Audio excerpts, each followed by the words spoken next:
Hi there, it's Jane here, and this is another episode of my knitting podcast. I think this is going to probably be a shorter podcast today, but I do have a few new things to show you. They are mostly socks, but I do have one bigger work in progress too, which I might need some opinions on because I'm not sure if I've made a mistake on it or not. So I might need some help with that. So normally I'd start by telling you about what I'm wearing, but I'm not actually wearing anything knitty today. It is very hot at the moment. We're having a little heat wave in the UK. It's also very hot in my room right now because I've had to close the window to film this. I live on quite a busy road and the traffic noise would just be too much if I had the window open. So as soon as I finish filming, I'm going to open the window and put the fan on and cool down a little bit. So yeah, as I said, I've been working on quite a few sock patterns. But I will just begin by telling you about a quick pattern release, so a little bit of self-promotion, I'm afraid. By the time I've uploaded this video to YouTube, I will have released this pattern on my Ravelry. At the moment, I'm still just like, need to take a couple of more photos and make some final edits to the pattern. It's the Bloomin' Lovely sock. And I did talk about this in my previous podcast, so there's a bit more detail about it there. But in case you didn't see that or you just want to know more about this sock, it is an all-over colourwork sock, as you can see, knit in the round. It's a top-down sock, or cuff-down rather. It's got a 1x1 rib cuff, and it uses 5 contrast colours. So you're going to need 6 colours in total for this. However, I think some of my testers used 4 contrast colours because, as you can see, I have done 2 different colours for the petals and my flowers, which alternate each pattern repeat. But some people have just done like 1 colour for the petals, which also looks lovely. And some people have changed it up again by using different colours for this little section here in between the flowers. So you can really use as many colours as you like or as few as you like. You could even just do it in 2 colours if you wanted. I'm pretty sure that each contrast colour that I used was like well less than 10 grams each, like maybe even like 5 grams. Obviously some of the colours are used a bit more than others, like the green is probably used the most, whereas the orange is only used a tiny little bit here. And yeah, the heel is a short row heel. It's a shadow, I use the shadow wrap short row method because I think it gives the neatest result for a short row heel, at least of all the ones that I've tried anyway. I don't actually think it's any more difficult than a normal short row heel. Some of my testers said that they actually found it easier than a regular short row heel. Plus, it gives a nicer result. So it's kind of a win-win. I'm going to do a sale on my Ravelry as well for the first week. I don't know exactly when I'm going to be able to upload this video. However, I will make it so that the sale will last 1 week from when this video is uploaded, if that makes sense to you. So if you're watching this like the day that it's released or the day after, it will probably run for another like 5 or 6 days. I'm really pleased with this pattern. I'm pleased with how it's turned out, and a lot of people have said nice words about it as well, which means a lot, and it's definitely encouraging when people leave you nice comments. So yeah, thank you. And that's all there is to say about that one. So in my last podcast, I showed you this sock. This is just a simple lacy sock. I'd only knitted the first one in my last video. I've just finished the second one. So the second one hasn't been blocked yet. So this is a very good like before and after blocking example.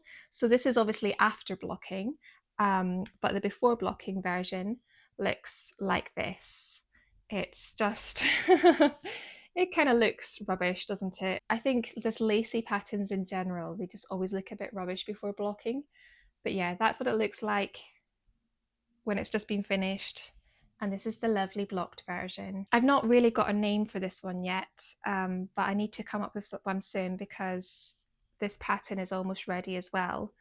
I'm thinking something like, it kind of reminds me of like leaves, falling leaves, something nature themed anyway, especially with autumn coming. I think that it could just be the orange that contributes to it looking like fallen leaves. It's very autumnal colour, because I've knitted another very similar sock to this, which I'll show you in a second, and that one is more of like a blue-green colour, and in that one it reminds me more of like the ocean and waves. It depends what colour you've gone for with what it actually reminds me of. It's another top-down sock.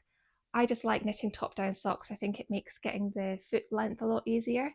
I like the flow of knitting a top-down sock. It's got a 2x2 rib cuff, and then you go into this lace pattern. When I knit my socks, I use a like fixed circular 80cm cord needle and use magic loop. That's my preferred way to knit socks. I used to do them on double pointed needles, which I did enjoy, but I only really enjoyed it for stocking stitch patterns. And I trained myself to like magic loop so that I could knit more like fancy patterns and cables and lace and colour work and things. I just found that double pointed needles didn't work as well for things like that, for me anyway. I think when you're working in colour work and you've got several balls of yarn on the go perhaps, and having all those needles, it just became too fiddly for me.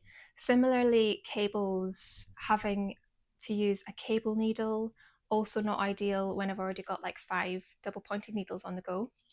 And finally, for lace, the reason that I don't really like double pointed needles for lace is because you have a lot of like yarn over and knit two together, or slip knit, or whatever it is you're using when you're working in lace.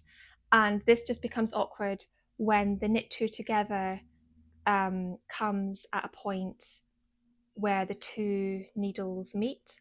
So sometimes you've got to like slip one, like borrow a stitch from the next needle in order to do your knit two together.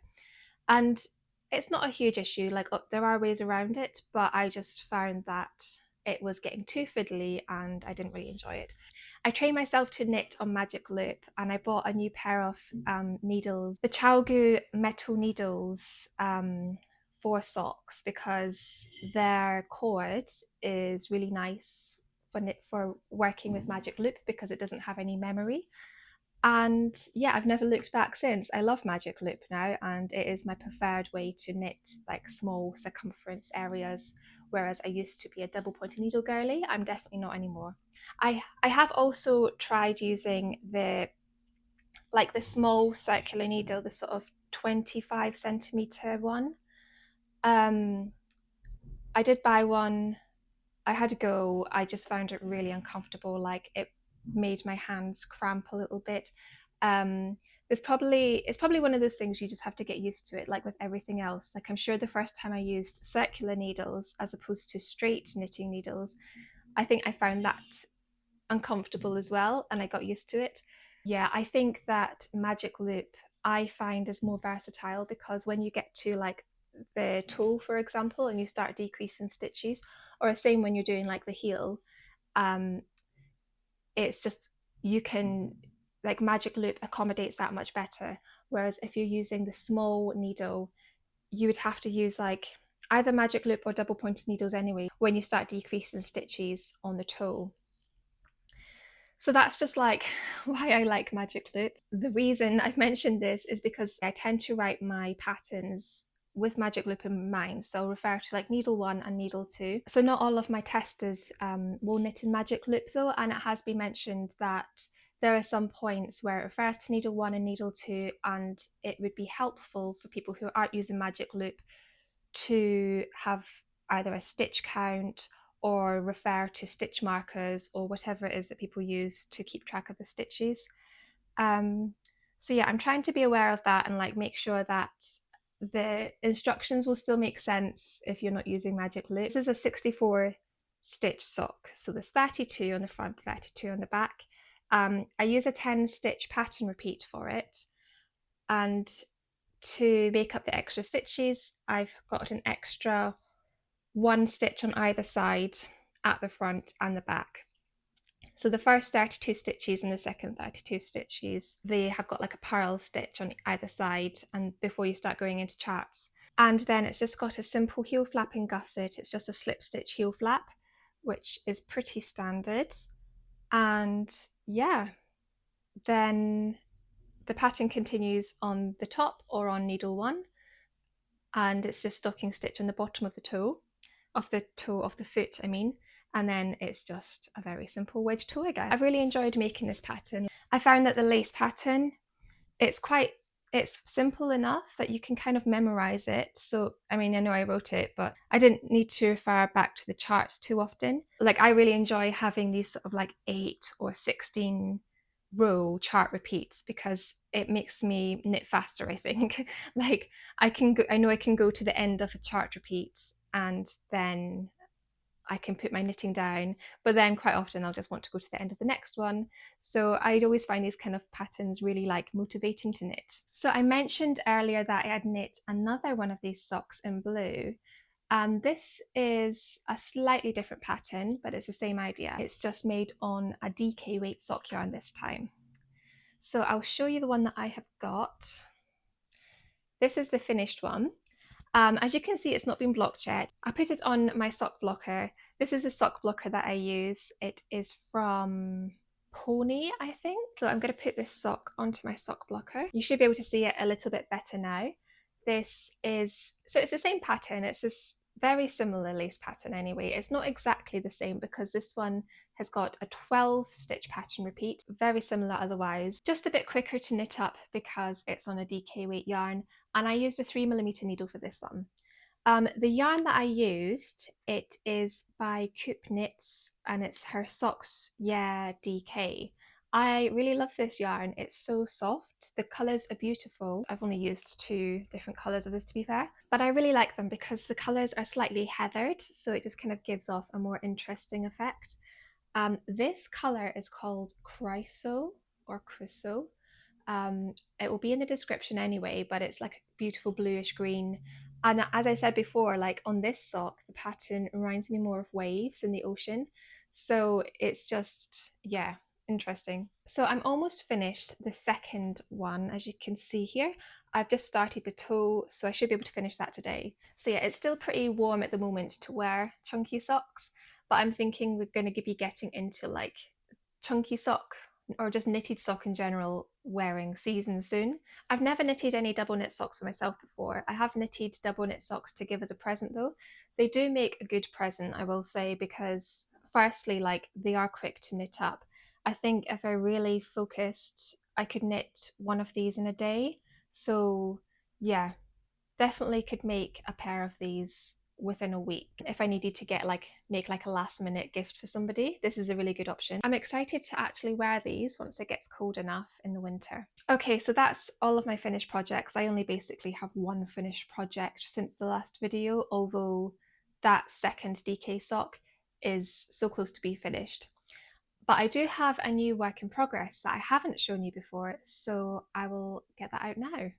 In my previous podcast, I showed you a baby blanket that I had just finished, and this was the Mini Augustins #1 by Augustins Knitwear. I really enjoyed making that blanket, like it was such a fun one to work on. So I cast on another one of her patterns for baby blanket. Not the same pattern this time, I've done the Mini Augustins #5. And it's a similar idea. It's all knit in the round. So you start in the middle and it's knit like in the round outwards. So you increase every so often and the circle gets bigger, and it's got different sections of like lace patterns throughout.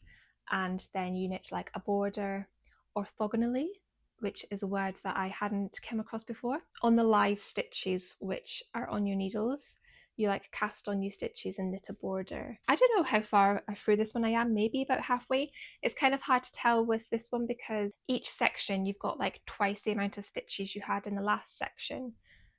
So I think I'm on the final section now before knitting the border, but that doesn't necessarily mean I'm halfway through. I feel like maybe I'm about a third of the way through.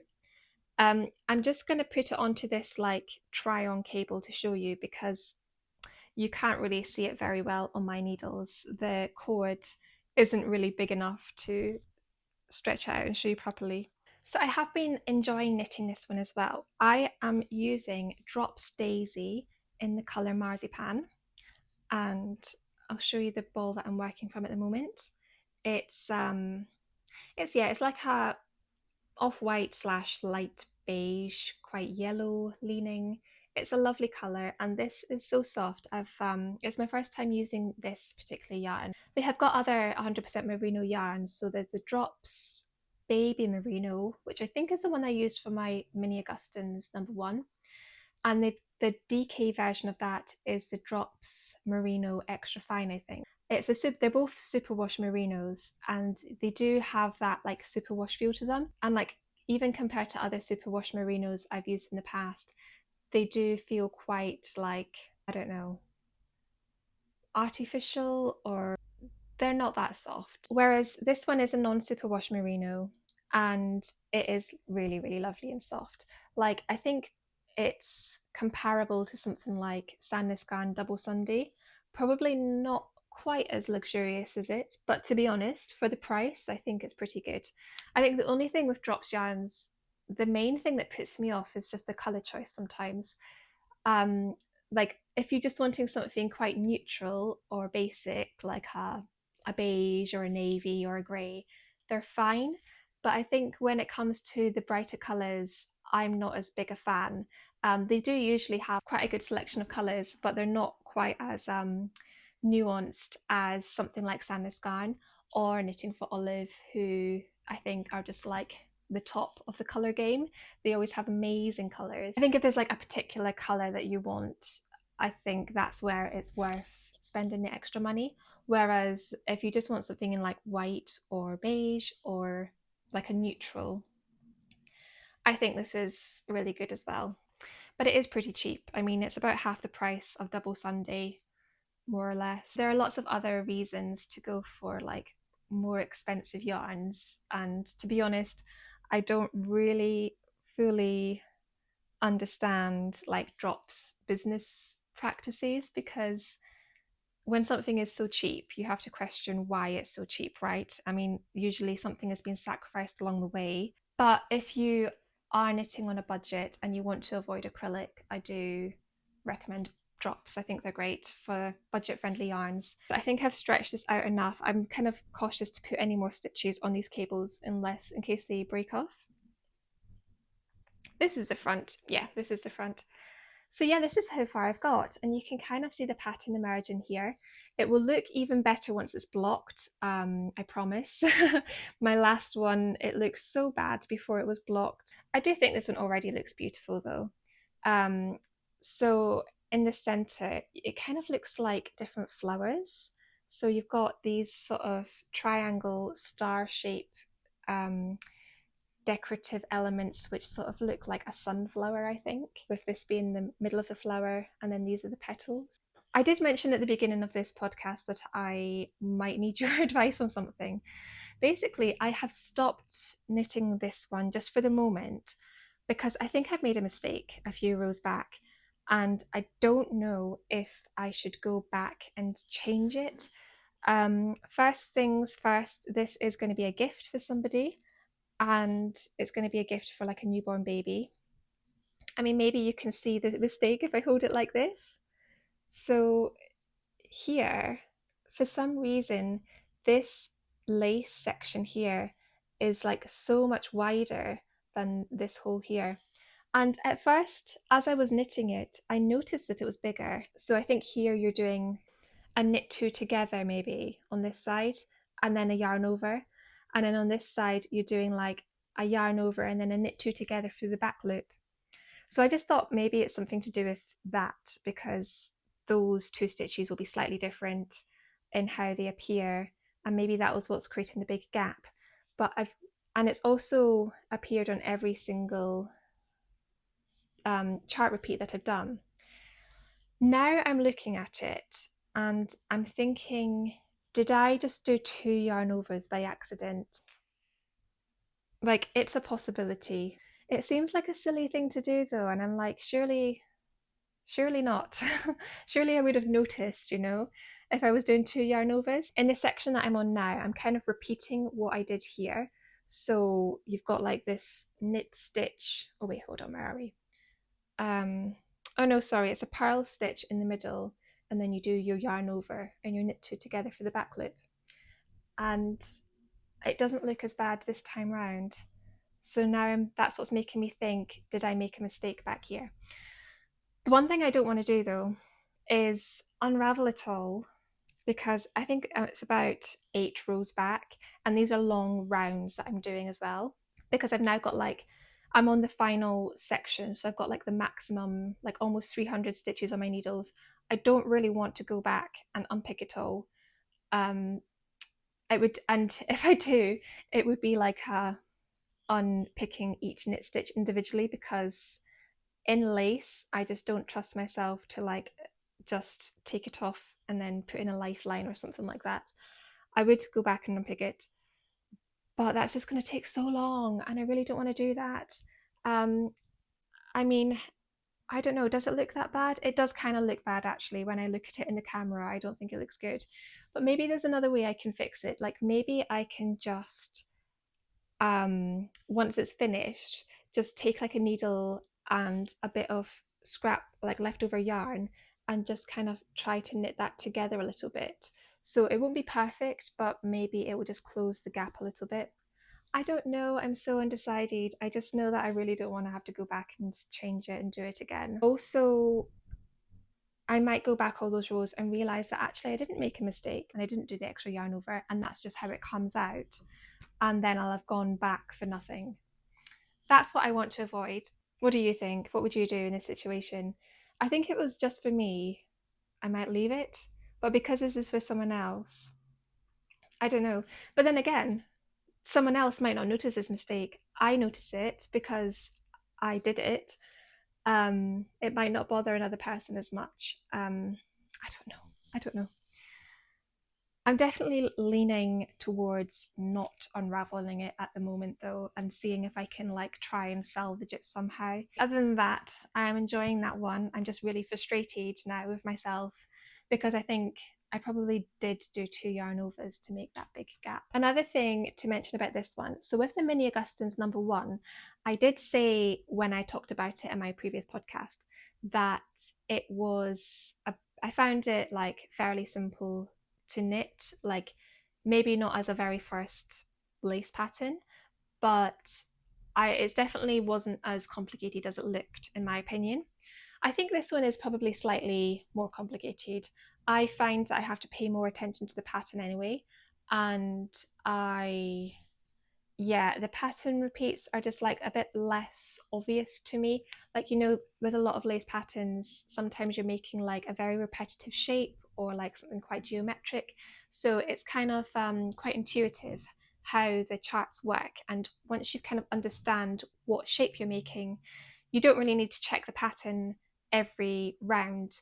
Whereas with this one, it's a little bit more like in this section, for example, it wasn't always very clear what I was going to be doing next. And same with this section here. So I do need to check the pattern a bit more for this one. And there's a bit more going on as well. Like you've got these mock cables here, but you've also got lace, and there's just quite a lot going on. It's going to be beautiful, but it's definitely a more intermediate pattern than the mini Augustins number 1. If I'd recommend the mini Augustins number 1 to begin with, but if you are a more confident knitter, or you're up for more of a challenge, I think this is a good one. Okay, so I have another very small work in progress. I've not made a lot of progress with it. It was just an idea that I had and I just wanted to cast it on immediately. So it's another one of my own pattern ideas. It's not a sock, surprise, surprise. It's a mitten instead. So yeah, venturing out slightly from socks, but not too far out. We're still within the kind of accessories for your feet and hands realm of knitting patterns. But yeah, I just had this idea for a colourwork sock, which I started charting up, and then I actually thought this would look better as a mitten than as a sock.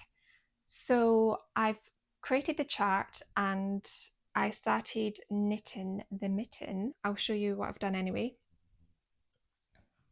So this is about as far as I've got. This is the front of the mitten. You really can't see the pattern yet because I've done so little of it. And that's the back of the mitten. So I'll talk about the yarn first. So for this one, I'm using Iona wool in this lovely blue colour. And I've also got this like kind of silver. This might be a natural undyed one, I'm not sure. This wool is really special to me because I bought it in Iona last year. If you've visited Scotland, you might have come across this yarn before, because I think some local yarn shops across Scotland do stock it. But it's a very special yarn because they only produce like a small amount each year, and it's produced seasonally, so it's not like a big scale production. It is all very like local, very seasonal. It's all made with wool from the sheep that live on the island of Iona. And if you've been to Iona, you will know that Iona is a very small island. It's a very special island. It's sort of a pilgrimage site for a lot of people. So I went to Iona at the end of last summer. So I think it was actually September that I went. And they didn't have a lot of this back in stock, and they said they wouldn't have any more until the following spring. So I bought enough to make a pair of mittens. So this one came as a like 100-gram hank, and it's the 4-ply as well. They do have it in DK and Aran weight as well, but this is the 4-ply.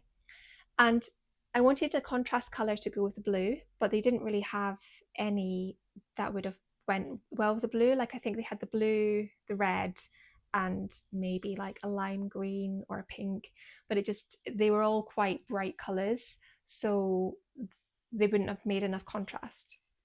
However, by the till, they had some little small balls that were left over. You could just choose yourself, like a pick and mix kind of situation, and then they weigh it and charge you based on that. So they did actually have enough of this like light silver to work as a contrast color with the blue. So I was very pleased that I got some of that wool. And I have been waiting for it to come back in stock. I think it's only recently, in the past month or so, come back in stock on their website. They've got this new season's range. I've not bought any more though, because I'm just not sure. Like, I would love to buy some more, because knowing how rarely it comes about, I'm just not sure what I want to make with it right now. I also have a lot of other yarn, a lot of other projects on the go. So as I say, this is a 4-ply, but it's one of these like heavy 4-plies. I think it's around like 350 meters per 100-gram hank. I mean, I could be slightly out by like 10 meters either way, but it's not like a 400 meter per 100 grams or whatever. It's definitely a slightly heavier 4-ply, but the wool itself is quite fine, and it's very, very rustic feeling, very woolly, very sheepy. If you're not a fan of like rustic, sheepy yarns, I would leave this one. Like, it's one of these yarns that feels quite scratchy here, but it'll probably soften up a lot when it's blocked, I'm assuming.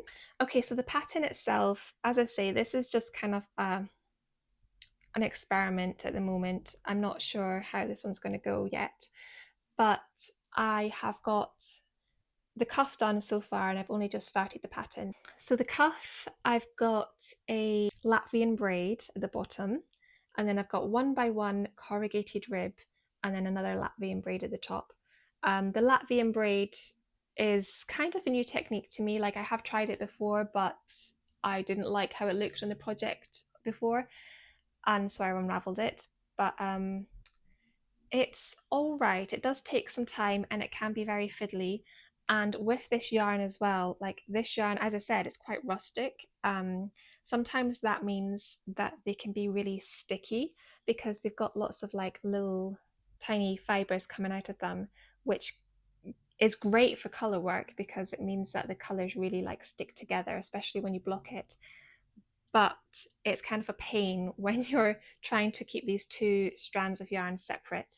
Like, it's definitely not smooth like a merino, it's kind of sticky. If you haven't worked a Latvian braid before, it's fairly simple to do, but it involves like twisting the yarn for as many times as you've got, as many stitches as you've got. So if you've got like 50 stitches, you're twisting the yarn around itself 50 times, and then you kind of untwist it on the next round. So if you're someone like me who gets really stressed out by twisted yarn, it is kind of anxiety inducing to do the first round when you're twisting it together. Actually, the first time I did a Latvian braid, I was like untwisting it as I went along. I was following a YouTube tutorial, and yeah, I just kind of untwisted it all as I went along because I was like, no way, I'm not putting up with this. And then the tutorial, like the woman in the tutorial, she says, don't feel the need to untwist it because on the next round, you're going to, it will like untwist naturally. And so, so I then had, because I'd untwisted it on the next round, it got twisted again. So I had to untwist it again. So yeah, don't make that mistake. Let it twist, even if it stretches you out, because on the next row, it will all untwist and you'll be fine. But with this yarn, because it is quite sticky, it made the untwisting just a little bit more annoying, like because it kept getting stuck together. It didn't just naturally want to come apart. I had to kind of like pull it apart and try to pull it apart down the working yarn strands, because otherwise it just sticks together and just doesn't want to untwist. So yeah, that was mildly annoying, but I think worth it because it is quite cute. I'm just not looking forward to doing it again on the next knitting, but it is only 2 rounds. But yeah, I'm not sure about this one if I'm going to actually have to unravel it because it's a bit small. I mean, it does fit my hand, but only just. Actually, I think it's fine. I don't know. I'll probably continue with it because I just don't really want to have to unravel the Latvian braid, 2 Latvian braids on the sticky yarn. I think it's going to be a bit of a nightmare to unravel. um, but yeah, that's kind of a fun thing that I'm working on. And maybe I'll write a pattern. I think I'll just see how it goes. I don't really know. I think it would just be fun to have patterns that aren't socks. Like I've got a lot of pattern ideas that I have written down and that I do want to turn into patterns. It's just actually knitting the things. And you know, that's the part that takes more time, especially if I'm wanting to work on like other projects alongside the ones that I'm working on. Like I'm working on this baby blanket. I'm also working on a Dagmar jacket. I've not really made that much progress since I showed it in my last video. I'll just show you quickly just in case you didn't see it, but this is about as far as I've got. So maybe slightly more progress since my last video. But that one's also just been put on hold because I've been working on these other things. I should finish this one soon because I'd like to have this one to wear like this autumn. It's knit on, I think, 5mm needles. No, 4.5, I lie. So it's knit on 4.5mm needles. The pattern uses an Aran weight yarn. I'm using more of like a worsted weight yarn. This is from Hjelholts Uldspinderi and it's called Håndværksgarn. It's You buy it in like 100-gram hanks and there's 200 meters per hank. So yeah, it's like a worsted weight, I suppose, which I'm hoping will make it a little bit lighter weight. It is very, very woolly and sheepy. So again, if you are sensitive to wool, avoid this one. It's a Danish yarn, but it is lovely. It's very like hairy. Like I didn't really mention, like knitting with it, it feels like I'm knitting with hair sometimes. And this color is like a sort of silvery off-white. And what gives it its sort of silvery grayish look is it's got all these little strands of black wool coming out of it, which really does just like look like hair to me. I don't know how well you can see that actually. I'll hold it up against the white wall. Maybe you can see it a bit better. You know what it reminds me of? It reminds me of like a couple of months after I gave birth to my daughter, I had postpartum hair loss, which I think a lot of new mothers get. And yeah, my hair was just kind of falling out in chunks. Like every time I'd run my hands through my hair, it would just be like more hairs coming out. I was still knitting a lot in that time, but basically anything I knit from that time period, I'm pretty sure I've like knitted half my head of hair into it, because I remember just sitting knitting and like my hair just falling out and then realizing that I was like knitting hair into my projects, which is kind of gross, but yeah, it was kind of funny really. So yeah, it kind of reminds me of that. It reminds me of like when I was literally knitting with my own hair. So I'll probably pick this one back up again once I'm finished my mini Augustins baby blanket. That one has a deadline that I've just made up, but I would like to finish it in the next couple of weeks. If not, it's not the end of the world, but I would like to get that one out of the way, so that then I can just work on fun things for myself. I do want to knit another baby blanket as well, but I've got a slightly longer deadline for that one.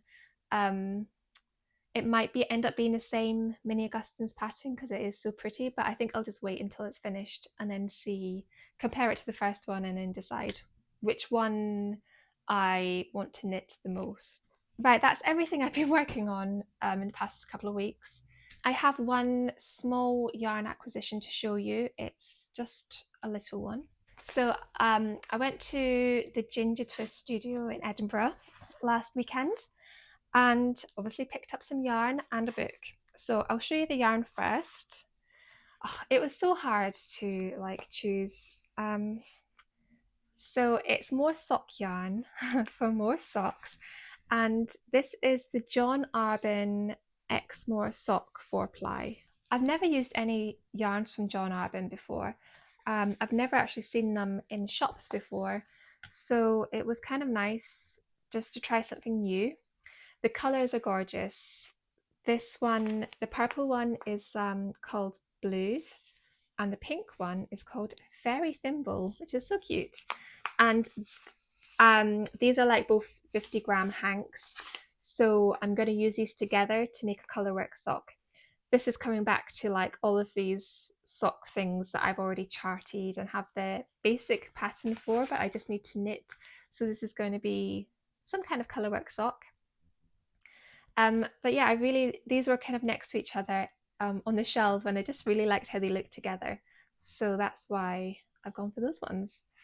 I also think the labels for these are so cute. Like they're very old-fashioned. They remind me of like vintage packaging. They're really cute. And they got a wee sheepy on them. And I'll just mention the yarn composition of this one as well. So this one is 60% Exmoor Blueface superwash, 20% Corriedale superwash, 10% Swarbles. I never really know how to pronounce this one. Swarbles, I think I've heard it said in the past. And 10% nylon. So it does have a bit of nylon in there, which is good because I do think socks need a bit of nylon for the extra strength. I don't want to like put loads of effort into knitting my lovely colourwork socks and then they just get holes in them immediately. So yeah, it's a new sock yarn for me, but I'm excited to use it.